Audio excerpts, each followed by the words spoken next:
आम लोग कोरोना के शिकार हो ही रहे हैं, लेकिन अब बढ़ते कोरोना संक्रमण के बीच प्रदेश में जनप्रतिनिधि भी सुपर स्प्रेडर बन गए हैं। पिछले एक महीने के अंदर राजस्थान में तीनों केंद्रीय मंत्री, 3 सांसद, 3 विधायकों के बाद अब राज्य के कैबिनेट मंत्री प्रताप सिंह खाचरियावास और विधायक रमेश मीणा भी कोरोना संक्रमित पाए गए हैं।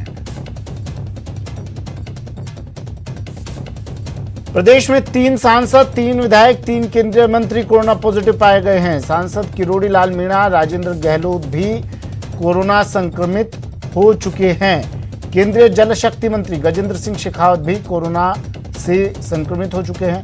अर्जुन राम मेघवाल केंद्रीय मंत्री भी कोरोना से पीड़ित हो चुके हैं। वहीं कृषि राज्य मंत्री कैलाश चौधरी भी कोरोना संक्रमित हो चुके हैं। और अब परिवहन मंत्री प्रताप सिंह खाचरियावास ने भी ट्वीट कर ये बताया कि उन्हें कोरोना पॉजिटिव उनकी रिपोर्ट आई है और जो भी उनके पास आया हो, जो भी उनके संपर्क में आया हो, वो एहतियातन अपनी जांच करवा ली। विश्वेंद्र सिंह, चंद्रभान सिंह, अमीर सिंह भायल और रमेश मीणा भी कोरोना पॉजिटिव हो चुके हैं। नागौर सांसद हनुमान बेनीवाल को भी कोरोना हुआ था।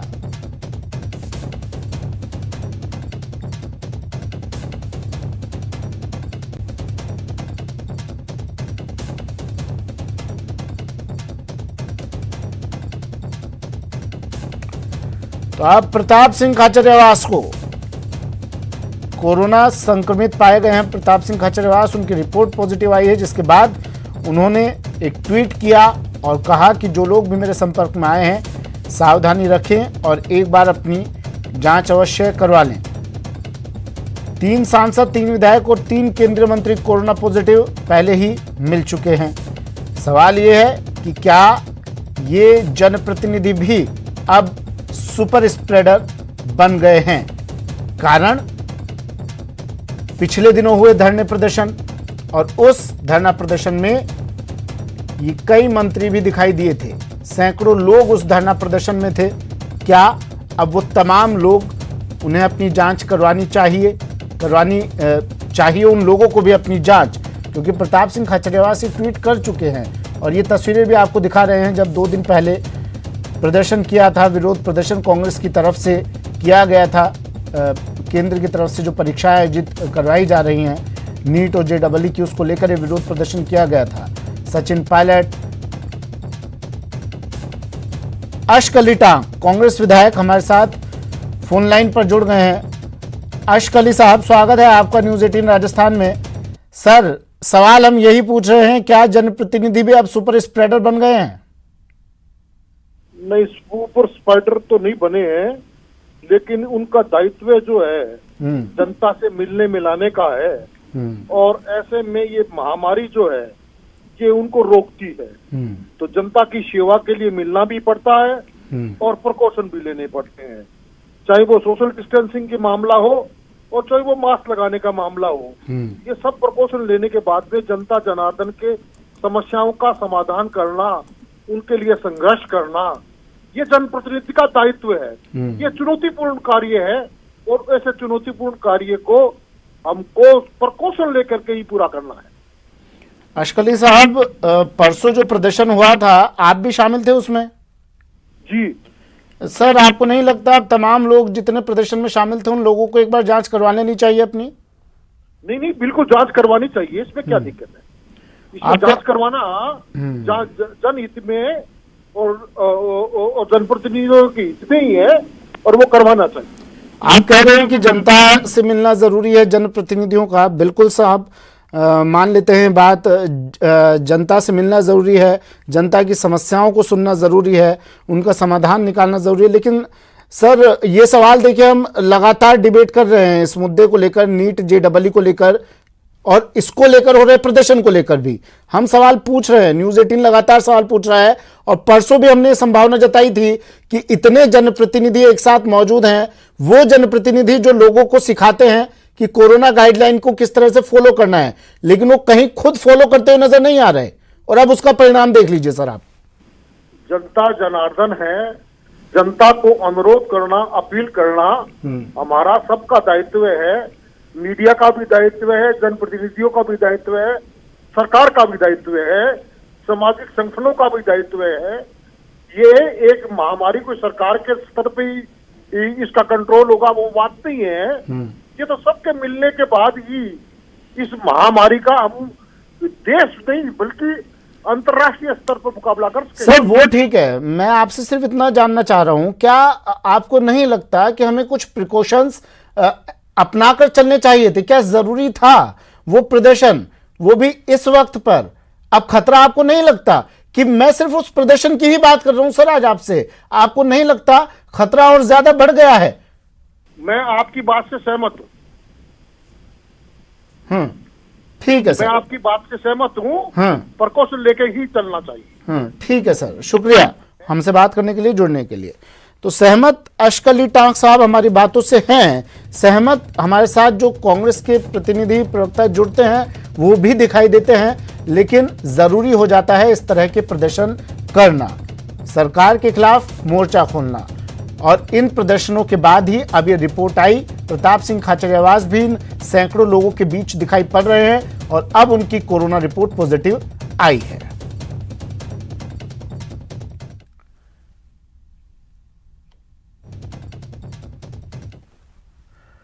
कोटा से एक कांग्रेस नेता का हैरान परेशान करने वाला वीडियो आया है। दरअसल एक कांग्रेस नेता विपिन बरथुनिया कोविड अस्पताल की सुरक्षा व्यवस्था में सेंध लगाकर गुपचुप तरीके से अपने साथियों के साथ दाखिल हो गया।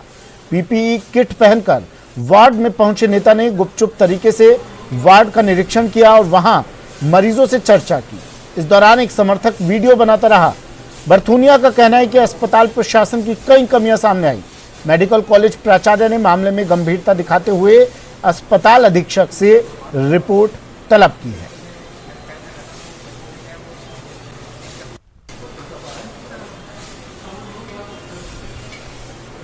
ये तस्वीरें कोटा की तस्वीरें हैं। कांग्रेस नेता पर अब कार्रवाई हो सकती है। नेतागिरी के लिए जान से खिलवाड़, बिना परमिशन के कोविड वार्ड में नेता की सेंध। गहलोत सरकार ने केंद्रीय गृह मंत्रालय द्वारा जारी अनलॉक 4 की गाइडलाइन लागू करने के लिए आदेश जारी कर दिए हैं। प्रदेश की गाइडलाइन के मुताबिक कंटेनमेंट जोन में सख्ती बढ़ेगी। कंटेनमेंट जोन में कोई छूट नहीं दी जाएगी। 7 सितंबर से मेट्रो का संचालन भी शुरू कर दिया जाएगा। 30 सितंबर तक स्कूल कॉलेज बंद रहेंगे। स्कूल कॉलेज को लेकर फिलहाल कोई सूचना नहीं है, सिर्फ इतनी कि 30 सितंबर तक ये बंद रहेंगे। इन्हें आगे भी इस तारीख को बढ़ाया जा सकता है। 21 सितंबर से छात्रों को थोड़ी राहत मिलेगी। 9वीं से 12वीं के छात्र गाइडेंस के लिए स्कूल जा सकेंगे। ये सिर्फ बड़े छात्रों के लिए है। स्कूल जाने के लिए पेरेंट्स की लिखित मंजूरी भी जरूरी होगी।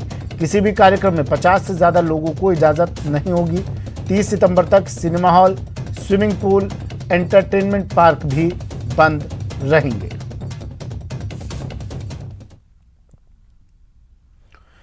प्राइवेट स्कूल में फीस को लेकर अभिभावकों का प्रदर्शन लगातार जारी है। कई जिलों में अभिभावक संघ की ओर से स्वैच्छिक बंद की भी घोषणा की गई। व्यापार महासंघ ने भी बंद का समर्थन किया।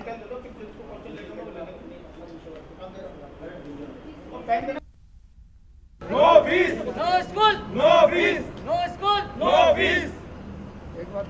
जयपुर में बंद को लेकर जानकारी दे रहे हैं संवाददाता मनोज शर्मा। वैश्विक महामारी कोरोना के चलते आम जनजीवन जो है काफी प्रभावित हुआ है और उसी के चलते अब अभिभावकों ने फिर से एक बार मोर्चा खोल दिया है। आपसे जानना चाहेंगे क्या कुछ प्रमुख मांगे हैं आपकी? स्कूल प्रशासन है उसका ये जो तानाशाही रुख है वो बिल्कुल समझ में नहीं आ रहा। अभिभावक नर्सरी से लेके जब तक उसका बच्चा स्कूल में पढ़ता है तब तक उनको जो मुंह मांगी उनकी फीस है वो दी जाती है।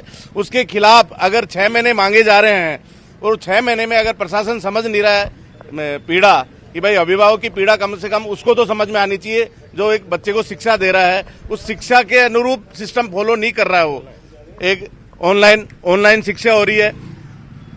गार्जियन पे इतना ज्यादा वजन पड़ रहा है कि वो 5,000 से लेके 10,000 तक का मोबाइल खरीदने लायक उसका सिस्टम नहीं है। और मोबाइल की रेट ये हो रही है, कोई 10,000 का है, कोई 20,000 का, कोई 25,000। रही वही में नेट का नहीं आना, फिर भी प्रशासन सहयोग नहीं दे रहा और तानाशाही रुख है जो स्कूल प्रशासन का वो बिल्कुल सिरे से नकारा जाएगा। आपसे जानना चाहेंगे आगे की क्या कुछ रणनीति रहने वाली है? ये स्वैच्छिक बंद जो किया है हमने, इसी कारण क्या है कि आज राजस्थान पूरा बंद है। ऑल ओवर आप राजस्थान में जाके देख सकते हैं कि सभी जगह स्वैच्छिक बंद सब ने स्वेच्छा से किया है और फीस के खिलाफ किया है। ये फीस बिल्कुल माफ होनी चाहिए। सहयोगी घनश्याम के साथ मनोज शर्मा, न्यूज 18 जयपुर। खबर अलवर से है। अलवर के बानसूर में बदमाशों का आतंक, बेखौफ बदमाशों का आतंक। बदमाशों ने थार जीप से शराब ठेके का पहले तो शटर तोड़ा, उसके बाद लूटपाट भी की। घटना में बाल बाल दुकान में मौजूद कर्मचारी बचे हैं। भागते समय बदमाशों की जीप पलट गई। पलटने के बाद जीप में आग लग गई। आग पर दमकल ने काबू पाया। पूरी वारदात इस सीसीटीवी कैमरे में कैद हो गई।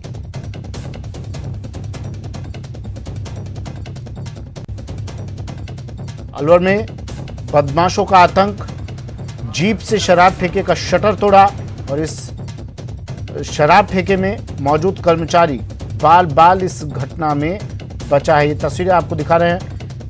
जब बदमाशों ने यहां से भागने की कोशिश की तो भागते समय उनकी जीप भी पलट गई और जीप में आग लग गई। इसके बाद दमकल को सूचना दी गई। दमकल की गाड़ी मौके पर पहुंची और आग पर काबू पाया।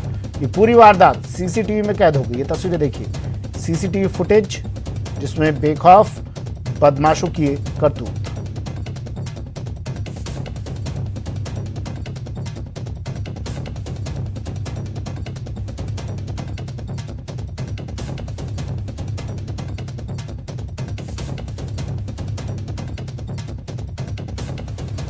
अलवर की ये तस्वीरें हैं। अलवर से खबर है, बदमाशों के हौसले बुलंद और अब पुलिस तलाश कर रही है इनकी। देर रात बदमाश यहां पहुंचते हैं जीप में और ठेके का शटर, शराब के ठेके का शटर, शराब की दुकान का शटर जीप की टक्कर से तोड़ देते हैं। दुकान में मौजूद कर्मचारी बाल बाल बचा है।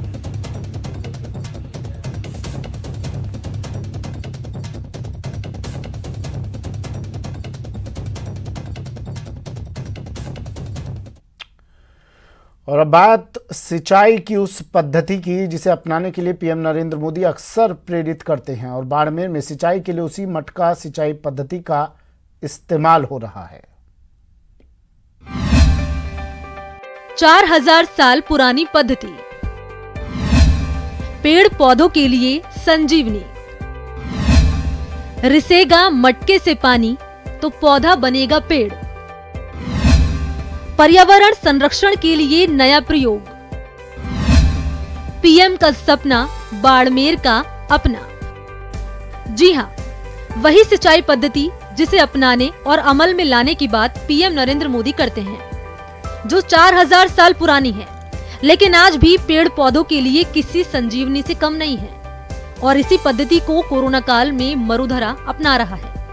बाड़मेर के पीजी कॉलेज में एनसीसी कैडेट्स ने कोरोना काल में इसी पद्धति से पौधों को जिंदा रखने की मुहिम चला रखी है।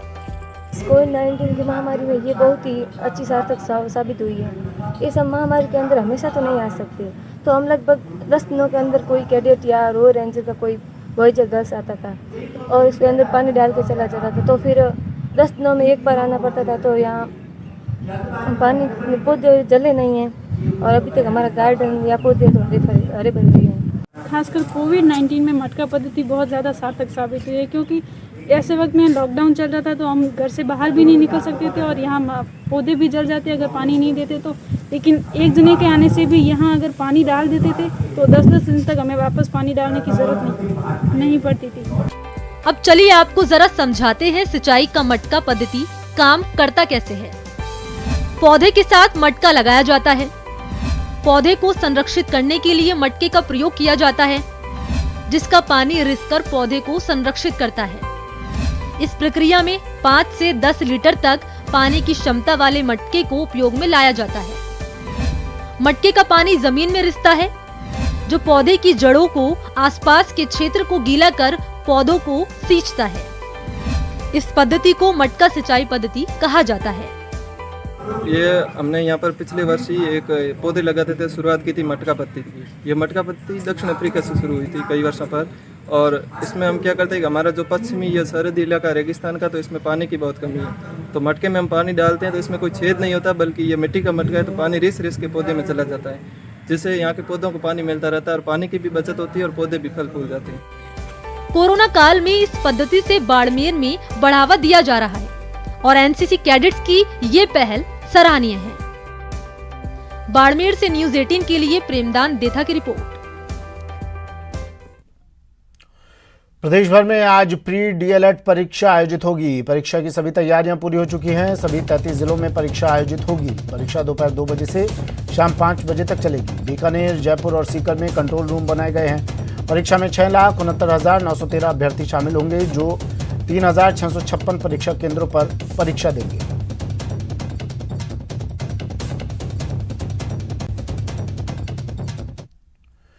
चलिए, बुलेटिन में फिलहाल इतना ही। एक ब्रेक लेंगे। ब्रेक के बाद आपको दिखाएंगे बिग ब्रेकिंग।